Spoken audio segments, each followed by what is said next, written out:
What's up, Dragon Brood? So, today we're going to take a look at another GRUUL list, because I know we haven't played GRUUL in a few days, and y'all start getting y'all's like twitchy, itchiness, withdrawals if we don't have it, so I got to provide. But I was kind of thinking about what direction do we want to go, right? Post-Bannings, what do we want these GRUUL decks to look like? And then I went and looked at an old list that we had from Historic, the Obosh Luca list. Maybe I'll put the link up there somewhere. But I kind of thought about what if we took that backwards and said, can we play some of those things in Standard? Now, we don't necessarily want to play Obosh anymore because it's a bit slower for what we want. But what about the Luca concept to be able to go get Yadaro, whatnot? I figured we could take a look at it. And before we hop into the deck, remember to like this video, subscribe, hit the notification bell, just so you know every time we have more cool GRUUL list up. But anyway, let's go take a look at the deck.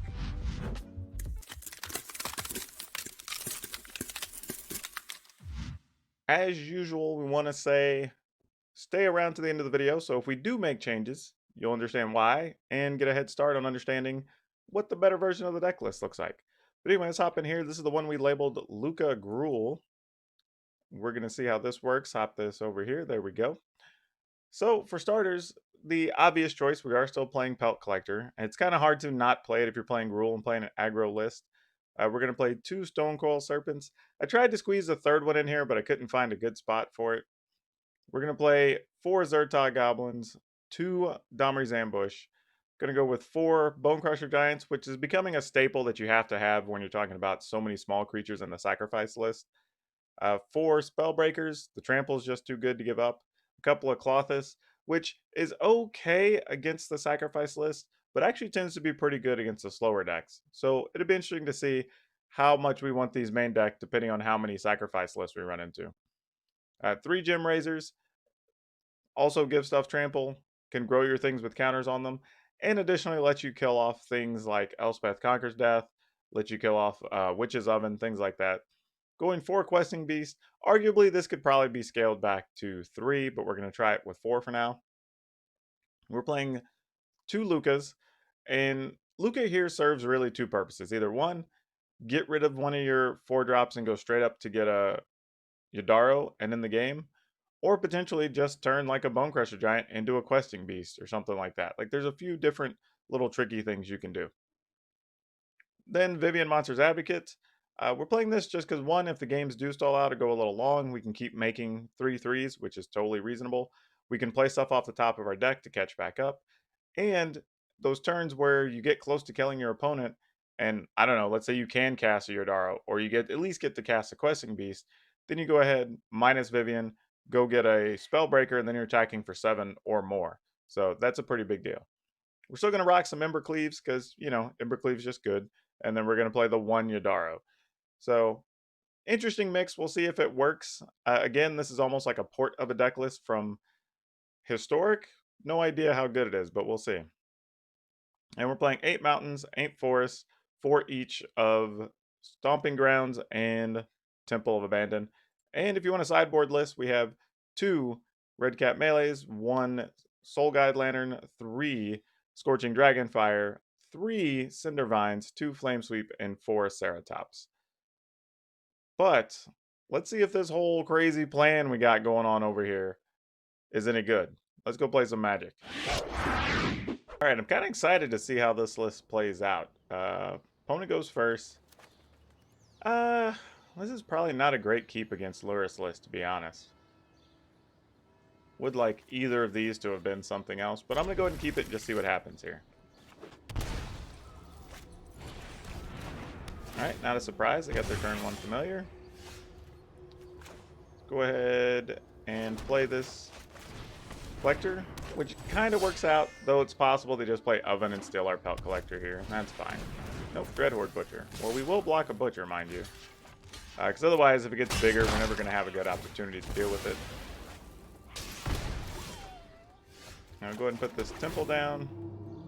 Definitely don't want any more land at this point.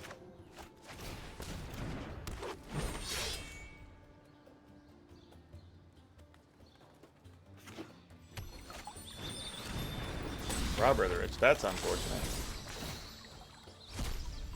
Alright, well, good. We didn't need land anyway. no blocks. Though I would like to have the cat in the graveyard. Just kind of is what it is in the situation we're staring at.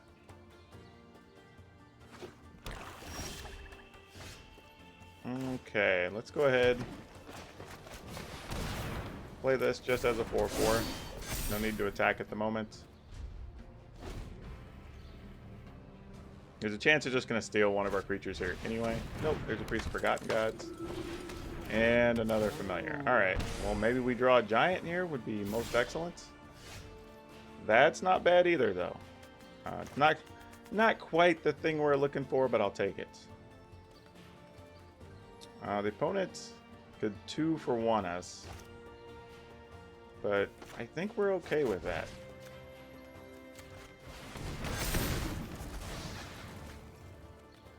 Just puts the opponent in a bad spot. They just good gamed us? Sure, we'll keep that. Seems reasonable. I mean, we can play that and still Embercleave next turn.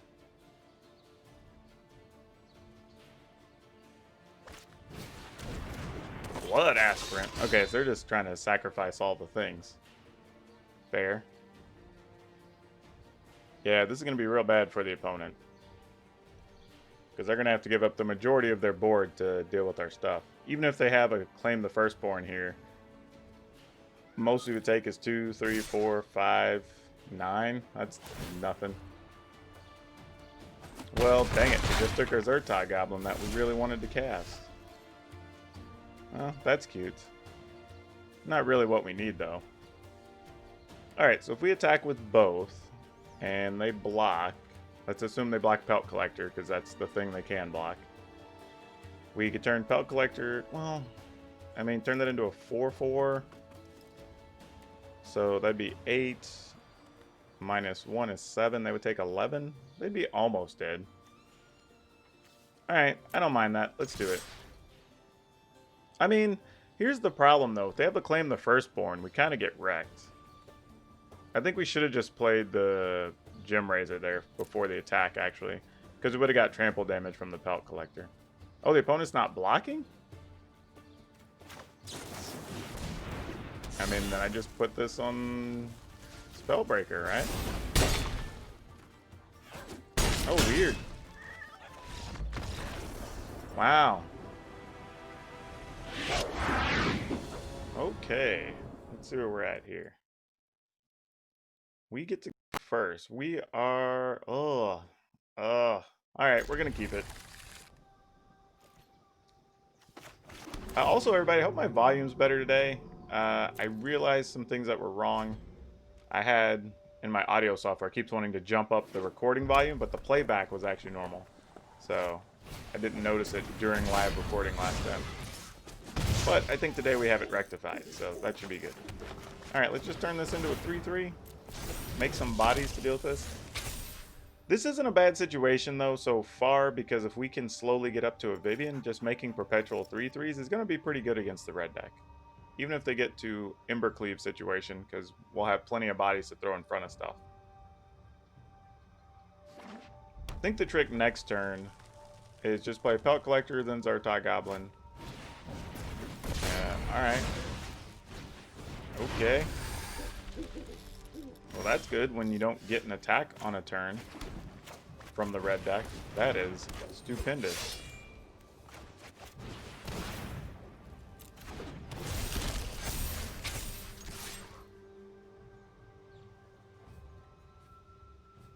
I mean, feel free if you don't. We're just going to keep blocking and doing things. Damage will be coming your way, friend. That much I promise. I can't promise many things, but that I can promise. Alright, Robber of the Rich, we don't greatly care about.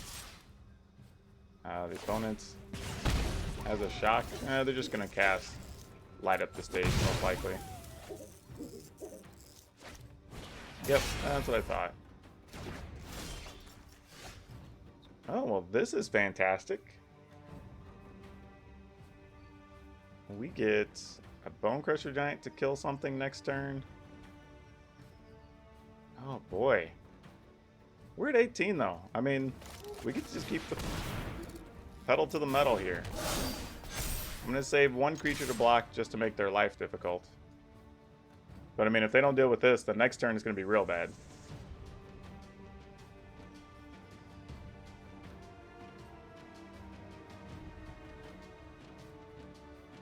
And we haven't even got to the cool part. We haven't cast a Planeswalker in. That's nothing. I'm probably not even going to this game. Next turn, I may just... Man, I don't even know. Okay, so we have a Torbrand. Cool. But does Torbrand even do anything for you here? I mean, your Fervent Champs will first strike. So that does matter. It's not an inconsequential thing. Let's see. If we Bone Crusher Giant... Well, let's see. We GRUUL Spellbreaker, right? Make this into a 4/4 and attack. Even if we attack with just those two, then they would double block with the Fervent Champs.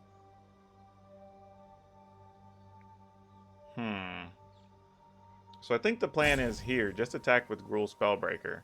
See if we can get the opponent to double block. Well, they may just block with the Robber of the Rich.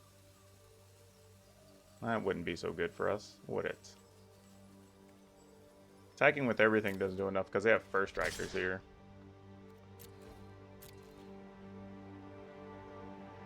I mean, if we trade this for the Robber, we get a 4/4 Pelt Collector out of it. Then we can sit back and decide what to do with this Bone Crusher Giant, potentially. If they double block with Fervent Champs, then we just get to shoot a Fervent Champ. Oh, they're going to do it. Fantastic. Fantastic. This is what we want. Most excellent. And we get some trample damage out of the deal. Oh, now we're looking good. Now we're looking good. Because now the opponent just may not even have the sheer number of blockers they need. Like an Embercleave here isn't even enough. Because I mean, Torbrand could be 3, deal 5 twice, and we're at 18. So we don't even care.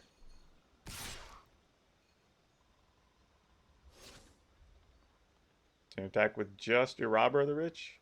I think we're still not blocking. I mean, the best they could do is pump the Robber of the Rich. We take 6 and then shoot us, and then we take another, even if it was 6 more. We're only going to be at 6, so yeah, no blocks. We are not incentivized to block there, even a little bit. Sure, Embercleave doesn't even matter. That is awesome. Sometimes you just outsize the red deck, and that's it.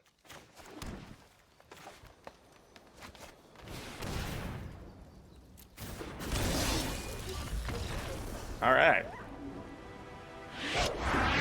Okay. We get to go first. Unfortunately, I don't know that we could keep this. I mean, against an unknown opponent, these are good cards, but I think we need something a little bit earlier. Oh, this did not help. This did not help. Alright, well, I guess we would have been better off just keeping that Spellbreaker. Definitely can't keep that either. Ugh, we drew like the heavy half of the deck, unfortunately. Come on, deck. Let's go, goblins. Let's go. Okay, well, the good news is this looks like it's probably going to be a slower deck, so Clothis might matter. That's a nice bonus. If it even resolves. I mean, it's possible we just run into a quench or something here. Oh, this is a mutate deck. Oh, we could be in trouble here for sure. Especially if they're just bouncing our stuff repeatedly. Though, we at least have a questing beast, so that helps a little bit.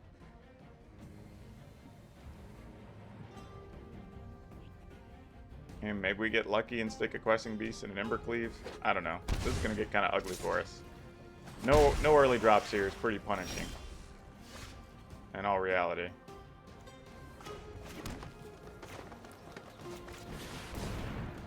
Assuming this is not going to resolve. Oh, well, there's Spectral Sailor. Another Sailor. Triple Sailor. Oh, my goodness. Okay. This was not at all going how I thought it was going to. So we're going to trade 4 for 4, but technically they're winning the race at the moment. Is that what happens? Yep, that's what I thought. Stuff was going to get bounced. Not a surprise. We knew that was a possibility.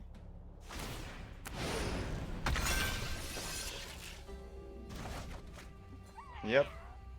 Think that's just going to do it.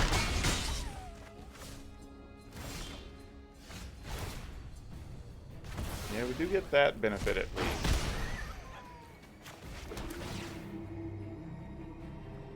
Ooh, here's the problem. If we keep that on top, I don't think we can win. Because we attack here to put the opponent to 8. If we're lucky, Klothys will get to do another 2. So that'd put him at 6. If for some reason those are not mutate cards in their hand, there is a chance we could win next turn, but I doubt it.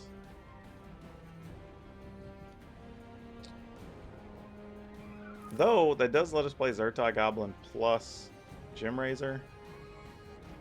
Sadly, might be our best bet. Because if the Questing Beast doesn't stick anyway, there's really not many better cards for us to draw. Like, an Embercleave or whatever wouldn't do much difference there. Yeah, this is definitely a game that would benefit by getting to play a third one. Or a second and a third one. But we'll see here. Big Stonecoil Serpent. Alright. Is that going to allow us to win? Oh, it's going to put us so close. Because I can turn this into a 4/4 with trample. We get 5 in. Oh, actually, it's going to be... Actually, we might. We might. Plus, we get a Klothys, potentially. Trigger after we kill a thing. Oh, man. Oh, this is going to be so close.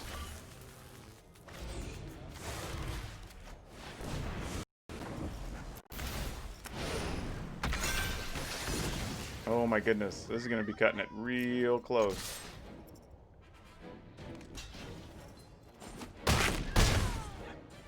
Alright, we're at 8. If they get another shark, we die.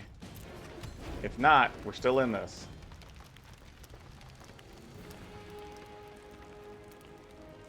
Two, 4, 5. Oh man, and there's a chance we could get Klothys live next turn. Oh, come on. Come on. Oh, we need all the things. Yes! Yeah. Oh, that was so cool. I thought we were dead in the water.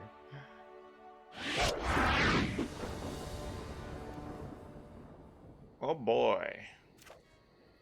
Oh boy. Sure, we'll try this. Why not? I mean, I need a second green really to make Gem Razor worth it, but all right, that helps a little bit.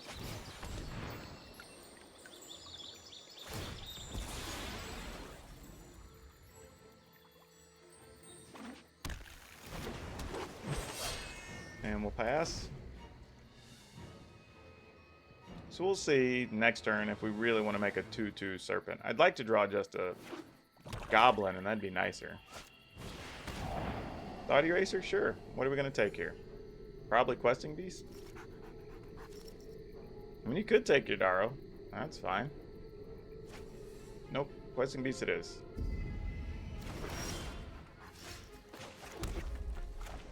Which is probably for the best for us, because them taking a Yodaro would have meant you couldn't shuffle it in, because it's only if you cycle it.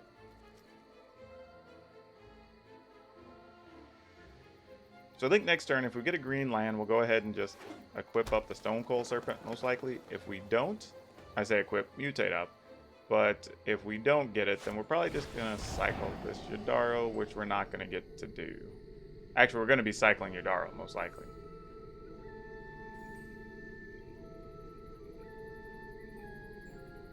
I mean, that's what I would assume. But maybe I'm wrong.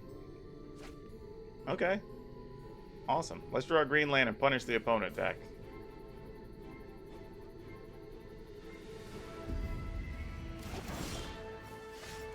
Well, we did kind of do the thing. Sometimes I gotta be more specific, I guess. Not that. Now we have more green than we want. If those were flip-flop, this would have been a great turn. Would have got 4 more damage in there. Sure, Uro, you have it. Great. And they didn't have a land. Interesting. What does that mean?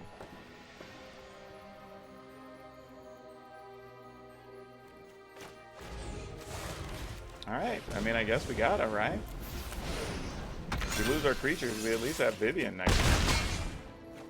And they don't have quite enough to get an Uro back yet, though they will shortly, I'd imagine.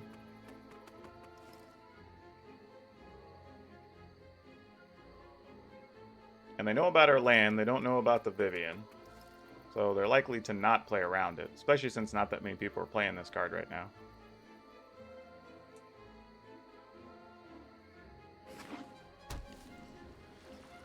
Can't get an Uro back because you don't have double blue, double green. You can kill off the... Okay, hybrid for 2. Alright, well that doesn't really do anything. We could Luca, but that's not quite a win. We would get through for... Oh no, we can't. We can't even do that, actually. Though... We could gamble on what to get with the belt collector, but we might just hit something dumb. And I don't want to do that. So, let's just do this. We will get us a 1-1 or a 3-3. This is my paradise. We're gonna give it let's give it reach just in case they decide not to block with the Hydro Traces for some reason. Though I assume you block Pelt Collector here.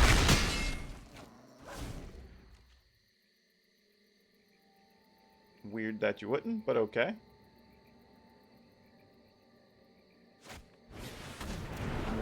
Yep, that's I don't think it's gonna do nearly enough.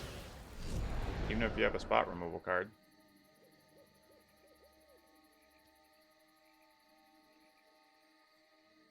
If you have multicolor, well, actually all of our stuff even has counters on it, so Heartless Act doesn't even kill anything. Yeah, that's fine.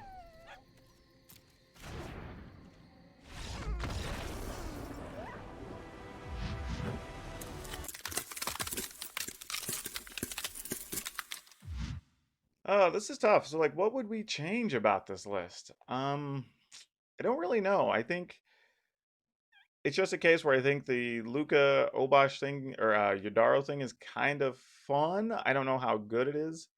We had one opportunity where maybe we could have done it, but it didn't matter in the game state. I almost would rather, realistically, maybe we look at just turning the 2 Lucas into another Vivian Monsters Advocate, and maybe the 4-mana Vivian is probably where we want to be. You know, I could see that.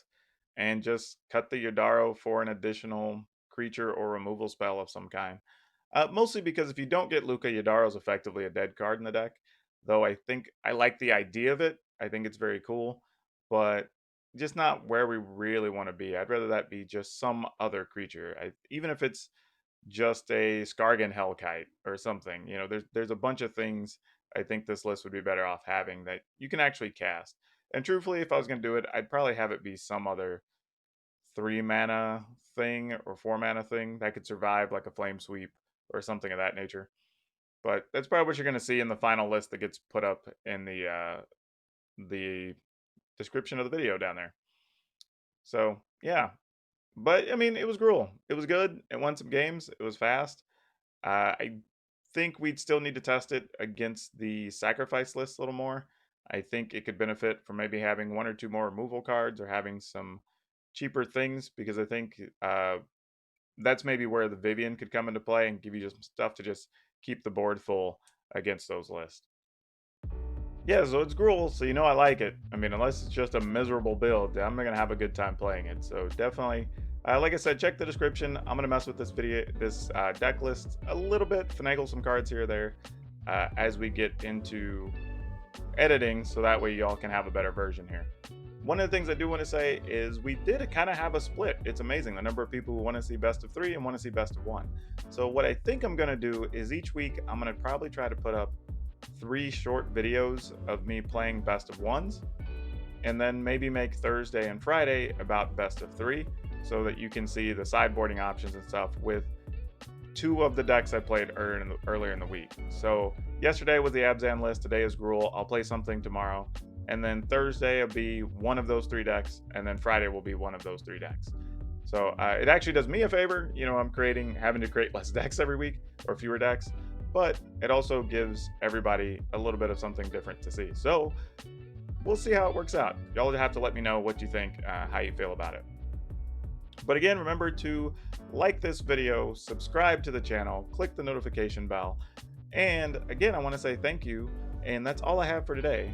We will see you next time.